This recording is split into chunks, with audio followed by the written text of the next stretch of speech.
Good morning, everyone. We're so happy to have you here joining us at our webinar on understanding the collaborative divorce process, where mental health professionals fit in. My name is Nancy Brodsky, and I'm a collaboratively trained family law attorney. And together with my co-presenters, we have Tammy Berman, who's a licensed mental health counselor and collaborative facilitator, Fernanda Pedroso, who is, as I am, a collaboratively trained family law attorney, and Marianela Collado, who is a CPA, a CFP, and a neutral financial professional. And all of us together represent the three primary disciplines who are involved in collaborative cases. All of you who are mental health professionals, like Tammy, have the ability to be a facilitator for a collaborative case. But whether you want to ever be someone who practices in the collaborative divorce world, one of the reasons that we want to share this information with you is because if you are in private practice and you see clients who may be going through a divorce or considering divorce, you should know about collaborative process, because you will find that of all of the ways that you've ever heard of to get divorced, collaborative divorce offers the most resources to the family to assist them in keeping their family matters out of court and focusing on solutions to the problems that bring people to divorce professionals in the first place. So we're going to hear today about collaborative process, about what it is, about how it works, and about how you can play a role in this process.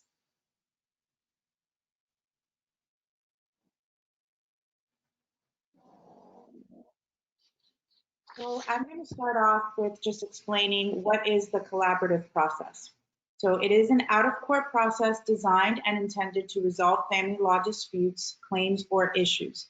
A lot of times individuals call it collaborative divorce, but I do believe that's a misnomer. It is the collaborative process because you can handle divorce as well as paternity cases, modification cases of parenting plan and time sharing issues, cases that involve alimony and or child support, relocation, as well as starting the prenuptial or postnuptial process when individuals are about to get married or just got married. It focuses on interest-based negotiations rather than position-based litigation, and it provides a holistic setting in which to globally and efficiently resolve family law issues with the help of a multifaceted team of professionals. The reason why that's very helpful and beneficial to families is because usually in litigation, everyone is only thinking about their own position rather than globally what's in everyone's best interest. And a lot of times people do get bottlenecked when they don't have someone there to facilitate. In this process, you have the benefit of a mental health professional who serves as the facilitator, taking care of the temperature in the room while taking into account the person's mental state, their emotional state, their psychological state. And then you also have the financial neutral, which helps individuals take into account the numerical side of things. So not only focusing on the law, but we're focusing on other very real aspects and things that individuals are experiencing and going through while also going through a family law issue. So it does help us reach a complete resolution, not just a legal resolution.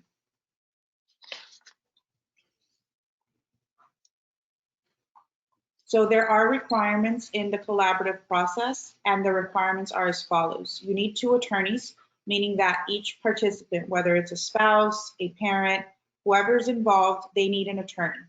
You also need to sign a participation agreement.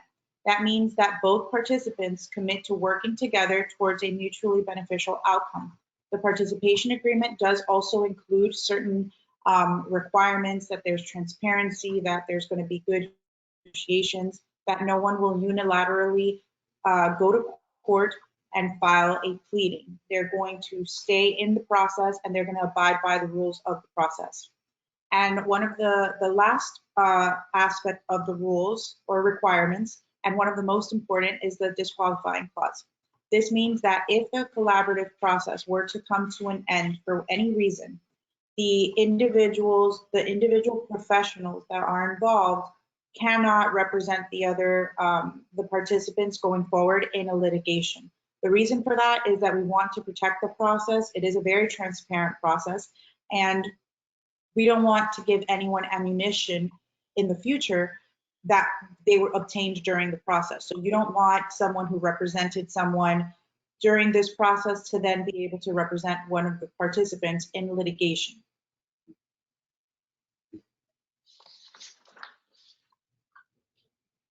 So I'll just go over from my perspective who the collaborative team members are and what their roles are. So the collaborative process, as Fernanda has explained, is very unique in that each party will basically have their own attorney to represent their needs and guide the spouses through the process.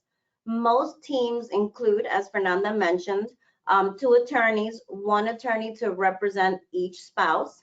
It includes a mental health professional, which usually serves as the facilitator. And this, you would all be the most important person, in my opinion, in the whole team, because you're essentially keeping the process together. And I'll talk a little bit more about that, as well as a financial neutral. And the idea is that the mental health professionals are helping move all the parties along, and you're reining them in and reminding them what their goals are, and really what's top of mind and what's their priority. And usually it kind of boils down to the children, right? Why are we doing this through a collaborative process? What is the goal, and whose best interest are we really trying to keep top of mind? So in effect, the mental health professionals serving in this capacity is you're helping make sure that the process doesn't get derailed. So you're not representing, one party over the other, you're representing the process. So the other thing, like in my role, although we'll talk a little bit more about allied professionals versus actual financial neutrals in the process, is, if you think about a typical divorce and where parties are contentiously just, going through all of the aspects of divorce, they're each hiring their own financial neutral and each dissecting the financials. In the collaborative process, the couple is making an agreement that they're going to be transparent and they're going to be forthcoming. So with that in mind, then you have one financial neutral who's able to dissect all the information and just present it and come up with ideas to help the couple build different options that'll work for them. So that's the beauty of the collaborative process, is that through the help of the professional team, the parties are really deciding what is best for them, what is best for their family and their children. Usually the financial neutral is helping build out the financial affidavits for both of the parties, right? And the attorneys are each reviewing them. So they don't have separate financial folks kind of working on the same thing, because at the end of the day, the beautiful part of the collaborative process is that they've entered into this with the idea that they're going to work together to get through this as quickly as possible and in a way that really meets the needs of the family.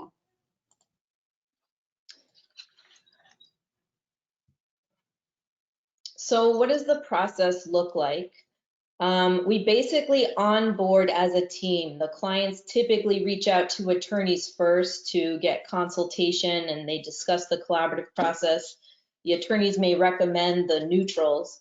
And so as the clients interview and decide on what neutrals, so like the neutral facilitator, the financial, when they agree to who's going to be on board, we sign on as a team.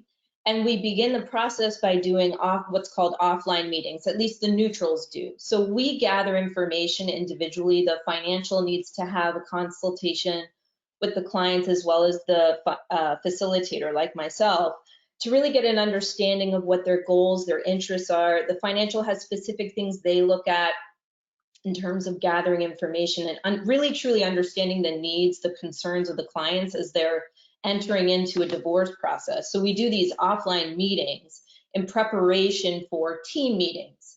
So once we gather that data and the information, we bring it back to the team in a professional pre-brief. So we'll typically have a pre-brief before we set a schedule for meetings. And then the process then becomes a series of team meetings, basically, where in each team meeting, we're identifying specific issues that we think we can get done in a specific period of time. We like to typically do a 2-hour meeting. We find that from an emotional, mental bandwidth, 2 hours is really a good period of time for a family to be able to, the spouses to get through a lot of different things. And typically in that time, so much homework is identified. So in the process, we do a 2-hour meeting, typically with a pre-brief for the professionals to troubleshoot, plan out the meeting, make sure that we're on point, that we're on the same page, that we address any concerns, troubleshoot any unique aspects of the spouses to help support them as best as we can as a team going into the team meeting. We do our team meeting, and then the last 30 minutes is what's called a professional debrief, where we kind of talk about what concerns came up, how to then troubleshoot them in preparation for the next team meeting. We talk about process issues like how we worked as a team, things we need to improve. Any concerns basically that came up in the team meeting, we address in that pre-brief. And then towards the end of the meeting, we have identified homework items and different things that need to get done in between that meeting and the next team meeting. So then from one team meeting to the next, we may have different things that are getting done offline. We call it offline, basically where we're not in a team meeting, but we're each taking care of different things as per the unique roles that we play. There's financial aspects to a divorce process. There's legal aspects. There's a parenting plan. There's emotional and family needs that need to get done in between our team meetings. So we address those as the process unfolds, and depending on what comes up for the family, we'll determine the different objectives and steps that we as a team identify that we need to take. So it's a really dynamic process that unfolds, but from a 10,000 mile view, what you're seeing is a series of team meetings and a bunch of homework and things getting done in between those team meetings in preparation for every next meeting until we accomplish everything that's needed for the family. So the next slide. So I want to share with you the main functions of the facilitator. As a mental health, if you have any interest, this is important for you to understand some of the basic components of what we do as a facilitator. Our job is truly to facilitate the process. I kind of think of myself as a steward or a coordinator of the process. Sorry. That's okay. We start with identifying the essential goals, needs, interests, concerns of the spouses, identify challenges for the team process, depending on what's going on. There might be mental health issues, mistrust, unique things to the family that we need to troubleshoot. So as a facilitator, we uncover that stuff and we facilitate conversation around it with the professionals to figure out how best to address and meet the needs of the family. We will typically be the ones to draft the agenda and then draft the minutes, which is kind of like the progress note for the team meeting and what was agreed to, what homework items need to be done, that kind of thing. Then we facilitate the meetings, and we're also managing emotions and conflict resolution. We're modeling effective communication in those team meetings. We also facilitate the process outside of those meetings. So we're kind of always corralling the process, making sure everybody's doing what they need to in terms of their homework items and triaging any problems that arise as they come up outside every team meeting. The other thing that a facilitator typically does is the parenting plan. We usually facilitate and draft a parenting plan with the family offline. That's typically our role as well. And then depending on what's going on in terms of the unique circumstances of the family and unique to us as a mental health professional is identifying things that may need to happen to help support this family to progress through this process, as well as to address the concerns of the family. And a perfect example of that is recommending therapy, recommending substance abuse support, co-parenting counseling, counseling for the kids, we're kind of doing an assessment of the family and the needs of the family going through this process, and specific in relation to the concerns addressed by either spouse. And it's not always the case that both spouses have the same concerns. I'm on a case right now, just to say as an example, where the wife, the mother, has changed so much in her presentation, her attitude. She's just had a major internal shift in terms of who she is. She really kind of was holding back a lot of who she was, and she was the yes woman through the marriage, through the whole time, but really growing more and more resentment, never really showing who her true thoughts and feelings, never feeling like she had a voice. And so from the husband's perspective, her presentation of who she is and who she's becoming is out of left field, and he's really concerned for her mental health.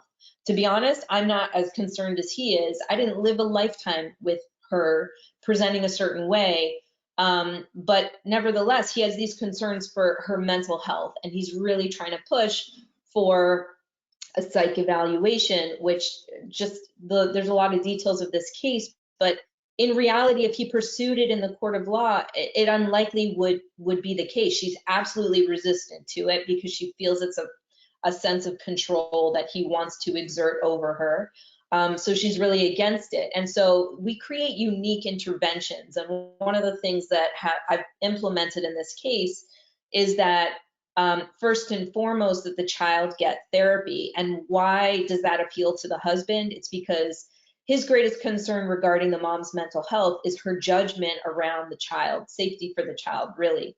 And so a unique way to address that, because in reality, if she's saying no, he's unlikely to get that. And we're trying to work on influencing her on the pros to cooperating or not. But ultimately, one intervention put in place, having the daughter see a therapist, because there's many benefits to that, because she's been exposed to all kinds of conflict anyways, is that this person's a mandated reporter. And so I appealed to the father to help him understand that if this therapist is seeing any concerns for the mother's impact to this child in terms of her judgment, her mental health, that person is the best suited person to address those concerns. So this is just a unique example I wanted to share with you guys.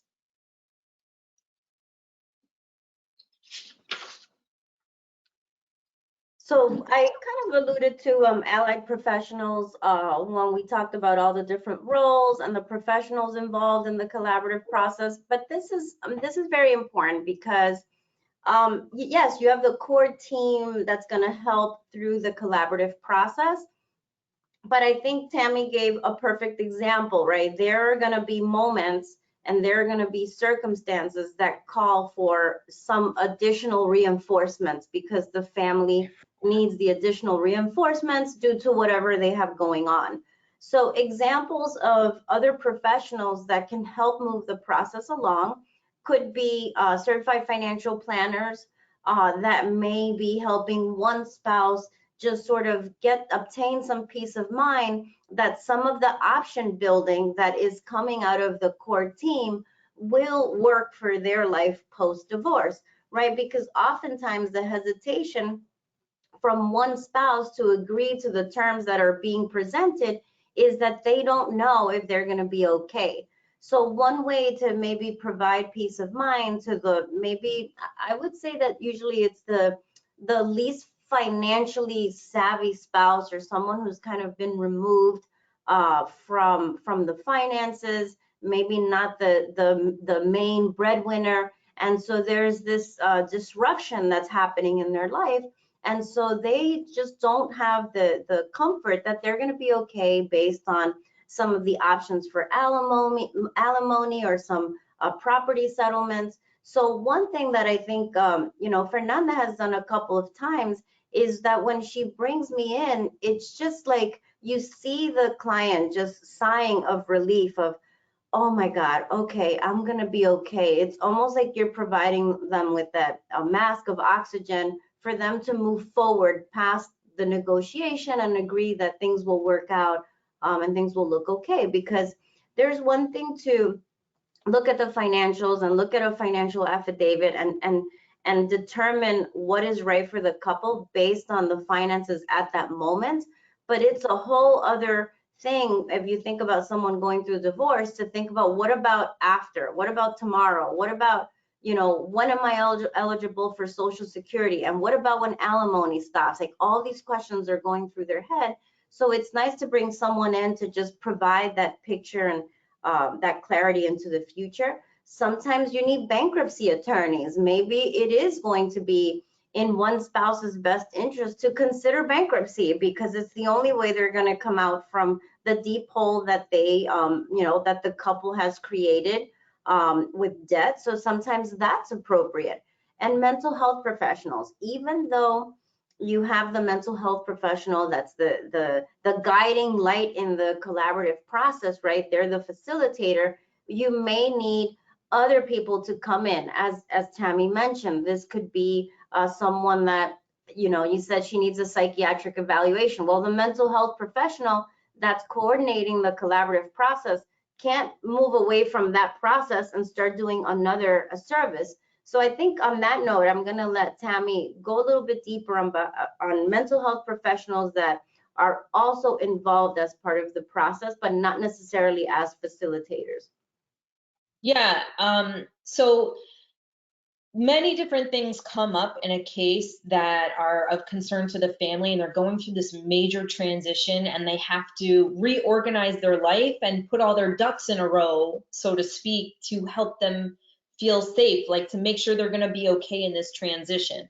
And so everything's up for reevaluation and reassessment in a divorce process. You know, it's an opportunity in a way. You have these advocates in place, the attorneys, the facilitator, a financial neutral that's all of a sudden has to be there to help navigate everything, but it's also an opportunity to then address all the things that you're concerned about how am I going to move forward with all these things that have been a problem for me up until now.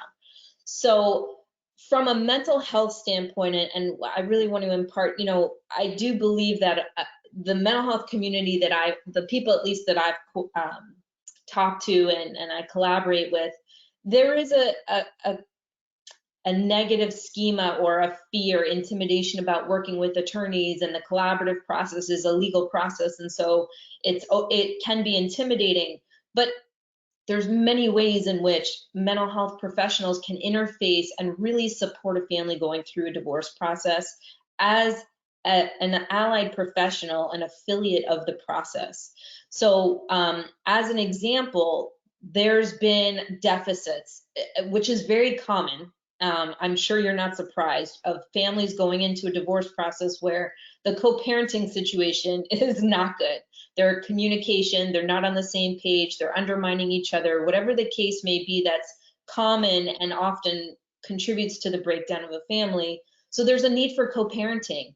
And especially it's so helpful in the midst of that when you're trying to support the clients feeling safe and okay and willing to make agreements about their parenting plan and about co-parenting going forward.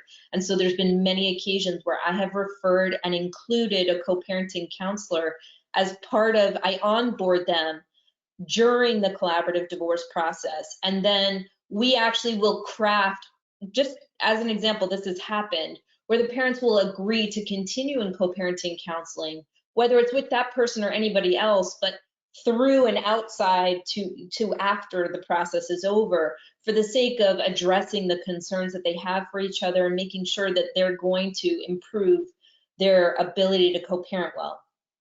Child specialist is another one that, you know, you don't have to be the facilitator, but are a very valuable asset to inform the team, especially me, the facilitator, about any concerns that you're seeing about the impact of the parents and their co-parenting, their divorce process on the children, so that you almost in a way become a voice for an advocate, a voice for the children going through the divorce process. You help in a neutral, non-attacking way to bring insight to the parents about, you know, some of their behaviors and to what extent they're helpful and or hurtful. And that's incredibly valuable. It's also very useful and sometimes comes up when it comes to crafting the parenting plan, and there are certain issues the parents are getting stuck on, and they have different perspectives about what the child's interests are. They think that this child wants to be with them full time. This is another very common one that comes up.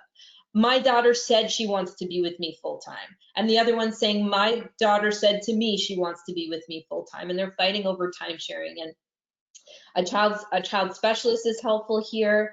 I have a certain part to play with regards to that as a common thing that comes up.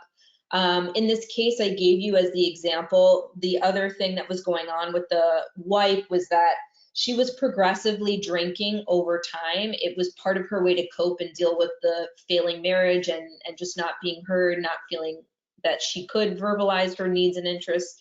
And so it was a very poor coping style. Nevertheless, the reality was she was progressively drinking more often. The father has all these concerns for her mental health and the fact that she was drinking and her judgment. And so substance abuse counseling may be an appropriate recommendation and an allied part of the team process to help give us insight on how things are moving. To what extent do they confirm that these concerns the husband has expressed are actually true?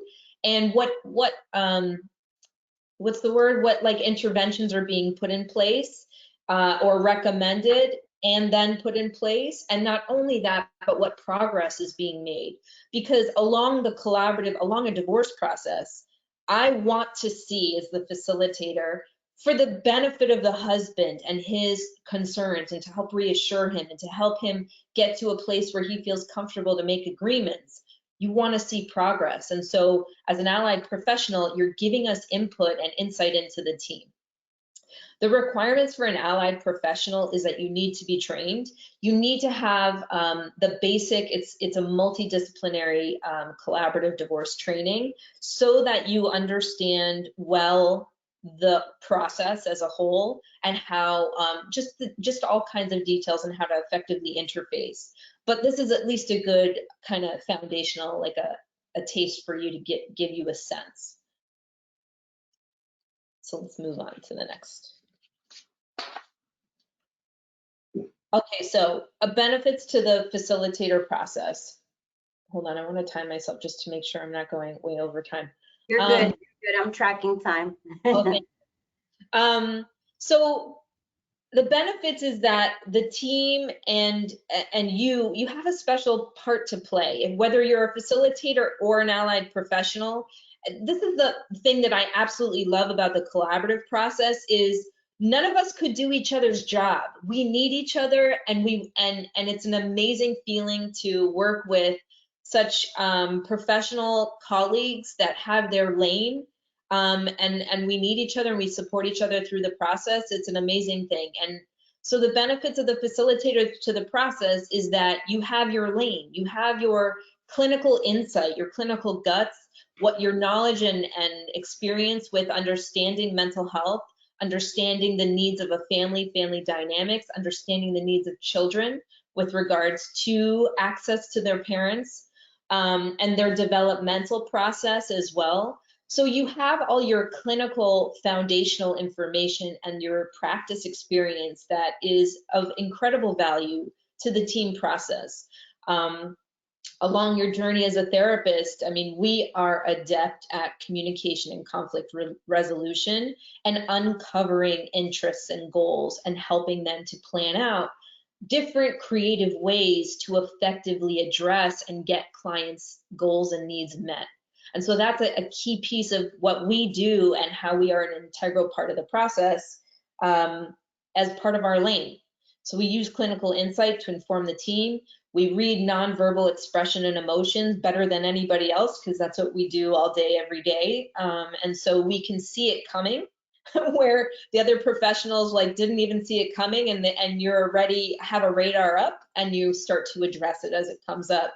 And so you help the team, you can direct the team when you see something brewing to help us address the needs of the family. Because as you all know as mental health professionals, that once emotions start getting ramped up, a client's ability to be reasonable and effectively think things out and have logic, it starts to get really compromised. So we are managing emotions along the way. We model effective communication, like I said, as well as the creative problem solving part. That's a unique part to us that even, just as a quick example, I was in a collaborative case with a forensic financial professional that was the neutral on the case.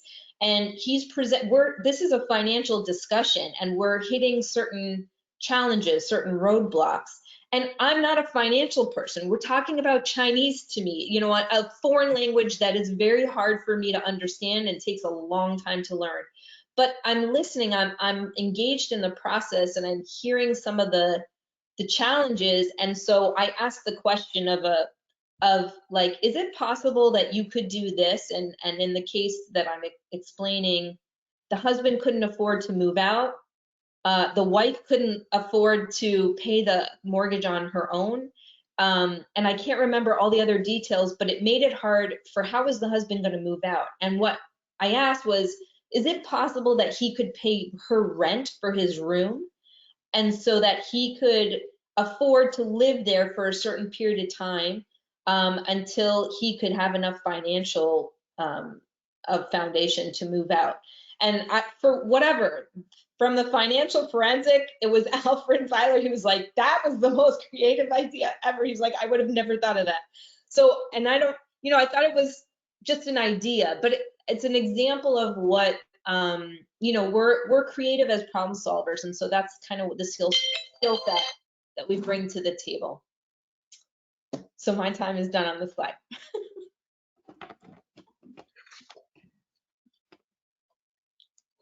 So what are some of the benefits to the clients of this process?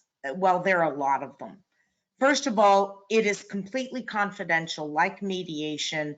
The only thing a judge or third party is ever going to see is a signed settlement agreement that results from the process. In the unlikely event that there is no settlement, nothing within the process that was developed, none of the reports, none of the notes, or any of the spreadsheets that may be developed by the neutral financial professional can be used in a court proceeding absent a specific agreement of the parties that it can be used. And usually there is no agreement for that information to be used because it is usually one party or other usually doesn't agree with it, which is why the process didn't settle in the first place.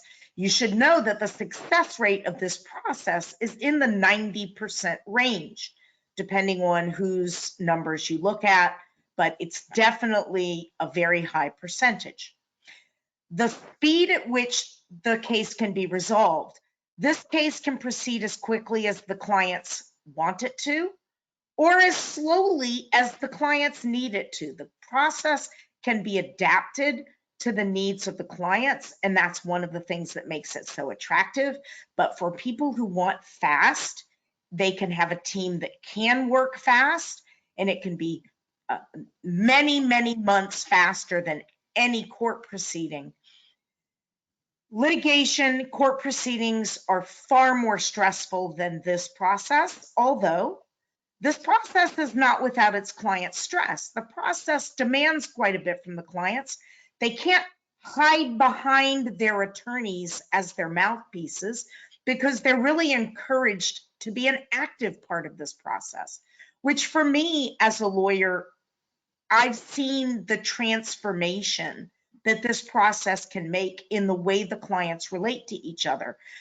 This is not just for people who get along well.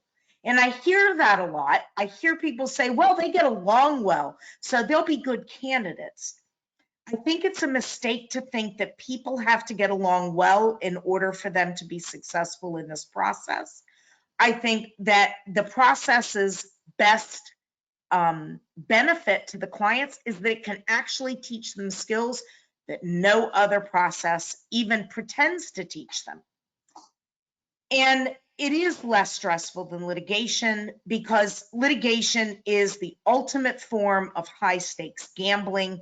You're literally gambling with your clients' lives. And as an attorney who has spent over 35 years litigating cases and has only recently made the decision not to litigate anymore and only participate in negotiated settlement cases, which includes collaborative, it includes mediation, and it includes direct settlement negotiation with the other side. All of these are much more cost effective. All of the out of court dispute resolution methodologies are much cheaper and much more efficient than the traditional litigated process. The conflict management aspect of collaborative is also unique because the team as a whole deals with the conflicts as they arise. From the very first meeting, or sometimes even before the first joint meeting takes place. The professionals are responsive to the needs of the clients.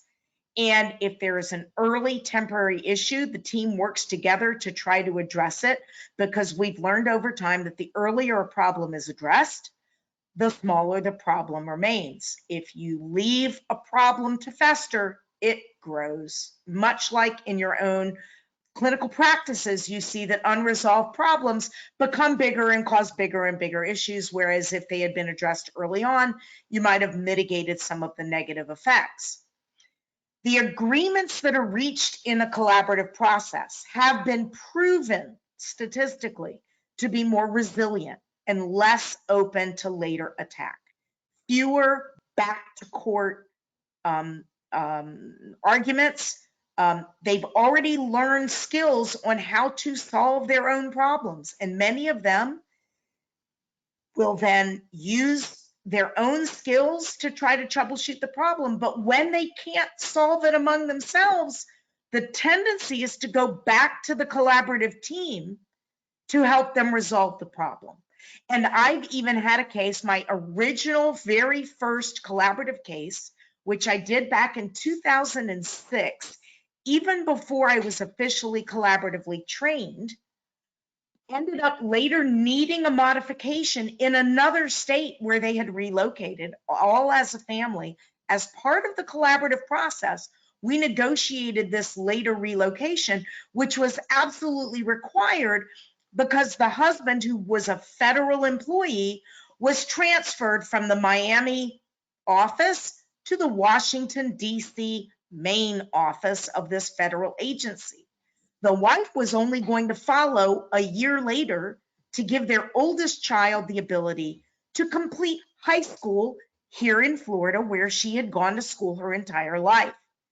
I can't tell you how unique it is to have a relocation decided in an amicable way at all, much less one that keeps one parent in one state for a period of time, then to relocate and join their now divorced spouse in the other state.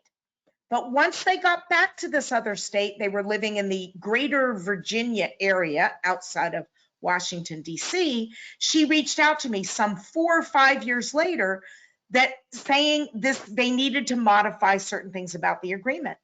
I helped them locate collaborative professionals because this was before COVID, and it was before we realized that, you know, state lines don't much matter anymore. We're still dealing with a Florida case, but we did refer them to a collaborative team in their area so that they could resolve their issues, again, using the collaborative method that they were clearly enamored with. The communication between the team is part of what helps the clients avoid miscommunication, misinterpretation of what one another is saying, because we all know that clients hear certain words and then those words often make them play old tapes in their heads, which is, oh, that's what they say right before they do this thing that makes me feel so bad. So the clients tend to get defensive when the other party is talking because of the old tapes that are playing in their head. The ability of the team to form sort of this communication bubble and to reframe, and this is where the facilitator, of course, really earns their fees in these meetings. And I've seen it happen in real time and worked with Tammy and watched her do it.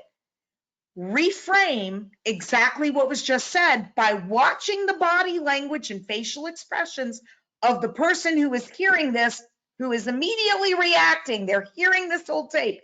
She sees them pull away. She sees them fold their arms. All of those telltale signs of, I am no longer listening to this message. I am tuned out. I am now listening to the voice inside my head that is telling me all kinds of awful things. And with one or two sentences, the facilitator is able to reframe it, and you just watch the person sort of diffuse and relax and get back engaged in the process. And that's what's so, frankly, cool about it, is you watch something that could have blown up in any other format, would have blown up, but instead, because of the skill of the facilitator, they're able to reframe and get the person back on track. The flexibility of the process, we set meetings at the convenience of the parties and the professionals. Nobody is subject or beholden to a court's deadlines. And we're able to meet the emotional needs of the family and to work within that family's own dynamic, giving consideration to the unique qualities of that dynamic, which can include personality disorders, which can include mental health disorders. These all can be worked with, but they can be worked with in the best possible way in this dynamic. And of course, last but not least, thanks to everything we've learned, never thought I'd be thanking a virus, but thanks to COVID, we've all learned that we can do this really extremely successfully all through the computer. I have to say, Nancy, I love that comment about just your insight and awareness of the tapes, you know, how that unfolds. Like, and that is a common thing. It's so, that was so well articulated, Nancy. I'm a lifer in therapy, and I insist I will continue to remain that way for that very reason. I have the old tapes that play in my head in certain situations, and I had to become aware of them because it causes me distress in my own relationship. And it's about repeating old tapes, old patterns, and having to break them. Yeah, so that I really appreciate that example that you shared. And so the benefits to you, you know, the life of a therapist, if you're not in community mental health and you're in private practice, it's very isolating. I'm sure you can relate. We typically see clients back to back every day through the day. And so when we're done with a one-on-one conversation for an hour with one client, we say goodbye to them and we say hello to another client. And we're one-on-one throughout the day and typically have very little interaction with colleagues, with you know, that's why I find most of my colleagues love trainings, because it's a way to be stimulated and have conversation and be in consultations too, where you consult on cases, because we all typically love to learn, and there's so much to learn from every single client. The experience of being part of a collaborative case, a multidisciplinary team, I can't express to you enough how much I love the experience and how rewarding it is because of that fact. I'm challenged to think and use my clinical insight, but also gain an outside professional perspective on, you know, kind of an outside view with my in the weeds view. And so it's amazing, and it's wonderful to share and learn from each other in terms of how we interface, you know, because we really do need each other to work together in helping a family through a process. They have legal needs that very much have financial and emotional components. They have emotional needs that very much have legal and financial implications. It's such a unique experience. So, so there's that that I could say a lot about. The other thing is it's very rewarding to be working also as peers and be compensated at a level that you absolutely deserve. It's a great additional source of income. you're using your clinical skills, and you really are getting the feedback and experience in real time, not only from your colleagues, your professionals on the team, but also you're seeing the benefit of that in the family as they transition. And you can definitely more now than I did in early days. I can see the impact of different little tiny interventions we do or did that could have gone sideways and so blown up experiences for clients. And so that feedback too is amazing. That experience of you can see how you're protecting a family on different things that are happening as in real time as in the context of a massive transition. So, so it's a great additional source of income. You don't have to be a know-it-all. So there's also that, you know, even though my colleagues in a team are not mental health, they're still my colleagues. And so I do sometimes think out, and it's also because there's an overlap of legal and financial implications, that it's great to use your professional team as a resource when you're struggling with a particular thing that may have it may primarily be clinical, but it's great to have this outside input, and we are working as a team.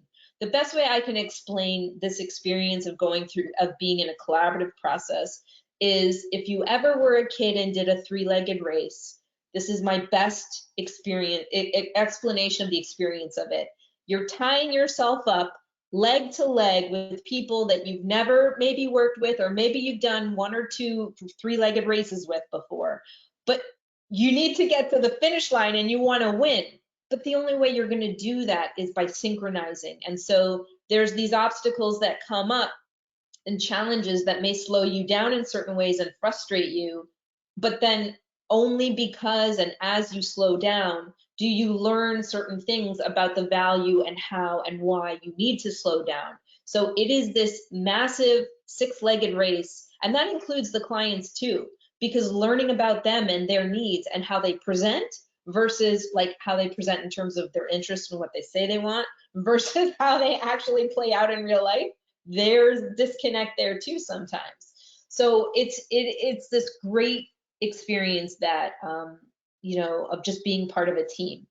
The flexibility part is amazing. You know, we can work from anywhere, from a virtual standpoint. Again, Nancy's comment, it's not comfortable to think COVID, but as a result of COVID, we have seen how the value of doing cases virtually, and even as we return back to in person, there is a great benefit to the process of us being able to meet virtually. It's a benefit to the clients as well as it is to the professionals to triage and get things done in an efficient way. So there's that. And yeah, the professional satisfaction part, whether you're an allied professional, I just want to stress, whether you're an allied professional or the facilitator, because there's this one particular co-parenting counselor. I had met her through networking, and I asked her if she did this, and she did, and she offered a very fair rate to support a case that I was on. And she was amazing. My experience of working with her, what she so helped us, and I don't know if she really has great insight into the extent that she helped us through this case, but I absolutely think of her and will use her and have referred to her again in other cases. And she was just doing what she does as a co-parenting counselor on the outside in private practice. So whether you're an allied professional or an integral part of the team, and just to say, towards the end of that case, I did give her the feedback, but in the midst of it, I don't think she had a sense of how integral and how instrumental she was at helping this family through this case. But I promise you, I will be giving you that feedback if you help us in these cases. And so it's great because you're, even if you're not fully inside, you're an outside member of the team. It's very rewarding. So, and I quoted Nancy on my very last point. Nancy Brodsky is the person that I've heard say this, and it definitely is much more meaningful for family law attorneys than it is for mental health. We know what it is to be a part of the solution, but nevertheless, it is incredibly rewarding to, as you learn about and see the difference, whether you already have the insight or not, about litigation and the impact of the outside world, even mediation, it's an outside court process, but it's still in the track of litigation. They still are following protocols, and there's still the chance it could fall apart and take you to court. There's still that looming in the background. In the collaborative contained process, you're working towards being a part of a solution, and you're seeing the effects of the protection of that process on the family, and it's just incredibly rewarding. And yeah, and for family attorneys, what I've seen as an outsider over the years working with family attorneys is they're so in the weeds and part of such a massive historical system that it's hard to really have a sense of how you can do something differently, and the impact to that, to the quality of life for a family attorney, of being part of this antiquated, positional, conflict-based, a lot of protocol that makes no good sense for a family. So it's just so different in collaborative. And so all of us are part of this incredible solution, like, you know, problem solving approach. That is great. So that's my spiel on that. So that concludes our presentation. Let me see if we have any questions here for us. I wrote a couple down here. So Wait, Ella, hold on. Just as the last comment to this last slide is that if you want to get involved in any way, I absolutely recommend you feel free to reach out to any one of us with any questions or interest. There are trainings, and there's a lot of organizations that have sprouted over the last 15 years that are part of a collaborative process effort. And so we've listed a few. There's the Florida Academy of Collaborative Professionals, which is the statewide group that supports the organization and development of collaborative through the state. And then there's local groups like the Broward Group. There's pretty much in every county, or close to every county, you'll find what's called a practice group, a collaborative practice group. The one close to Broward is called the Collaborative Family Law Professionals of South Florida. And then there's a national organization called My Collaborative Team, which I think most of us are members of too. So just reach out to us, get involved, get trained. I just wanted to add that. So back to you, Nella. So with some questions in the 5 minutes we have left, but as Tammy said, feel free to reach out to us and we can answer any questions after the fact. You know, the misconception that being involved in collaborative is pro bono, maybe you want to address that, Tammy, and talk a little bit about where pro bono comes in, just because really it's about getting the experience. So talk a little bit about, is this pro bono? How are the mental health professionals getting paid? How are they figuring out what the fee package will be? Is that something you can talk on? Yeah, I mean, so you're a paid professional in the case, and I can support you on talking about different ways that you can determine your fee structure. It's really up to you how you want to determine your fee structure. Insurance will not pay for this kind of a process, so that's not a part of your billing. It would be a fee-for-service process.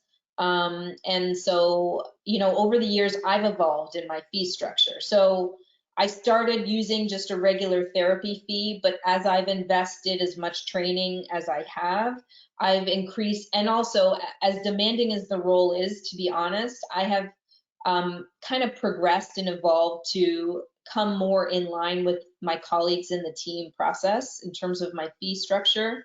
The way I do billing is unique to me. That's a personal preference. As just a brief example, some people will take a retainer and bill against the retainer for the services rendered.